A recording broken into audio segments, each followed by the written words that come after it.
Hi, everyone. I'm LaShonda, and welcome to Faithful Daily Steps. If you're new here, this is part of our series, Jesus Said It Best. Each week, we focus on the red letters, the actual words of Jesus, and how they guide our everyday walk. Before we begin, let's take a moment to like, share, and subscribe. Every click helps this message reach more hearts and strengthens this growing faith community. Today's episode is called Early Public Teachings. We're stepping into the Sermon on the Mount, where Jesus first began teaching publicly, shaping what discipleship would look like for all time. Our first verse is Matthew chapter 5, verse 3. Jesus said, God blesses those who are poor and realize their need for Him, for the kingdom of heaven is theirs. These are the opening words of His Sermon on the Mount, His first major message to the crowds, and they start with a shock. In a world that celebrated power, Jesus called the humble blessed. He wasn't talking about financial poverty. He was describing spiritual dependence. To be poor in spirit means knowing you need God more than anything else. It's the opposite of pride. It's awareness. And when we realize we bring nothing to the table except our need for Him, that's when we find His richest blessing. The world says strength is independence, but Jesus says strength is surrender. That's the heart of the kingdom. It starts where self-sufficiency ends. A few verses later, in Matthew chapter 5, verse 14, Jesus continues, You are the light of the world, like a city on a hilltop that cannot be hidden. Here, he shifts from blessing to responsibility. He's saying, Now that you know who you are, shine. Light reveals, guides, and brings comfort. And Jesus calls his followers to be that light, to live in a way that points others back to him. Now, you don't have to be the loud one in the room to shine. You just have to be consistent. Think about this.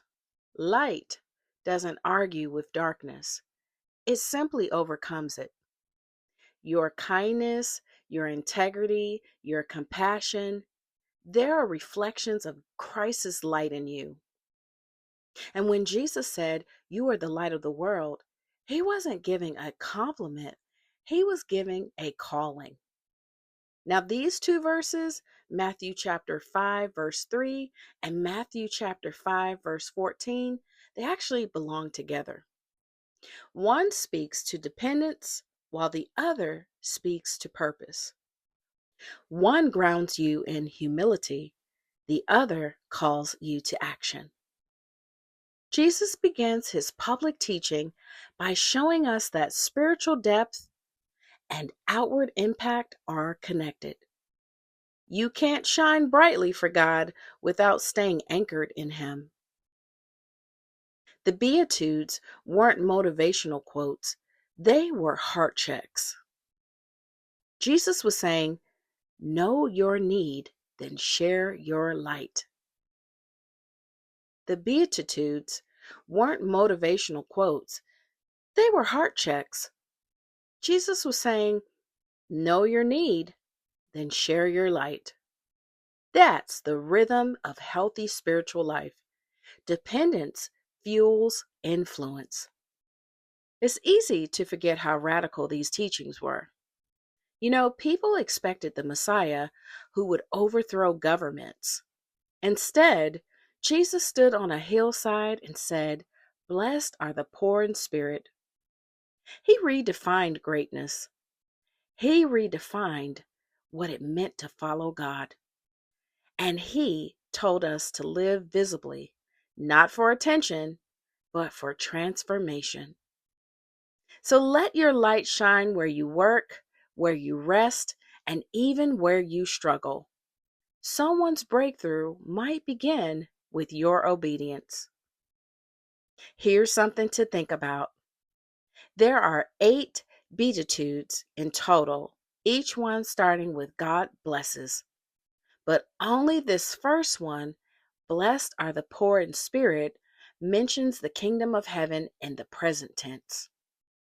That means humility doesn't just prepare you for heaven, it lets you experience the kingdom now.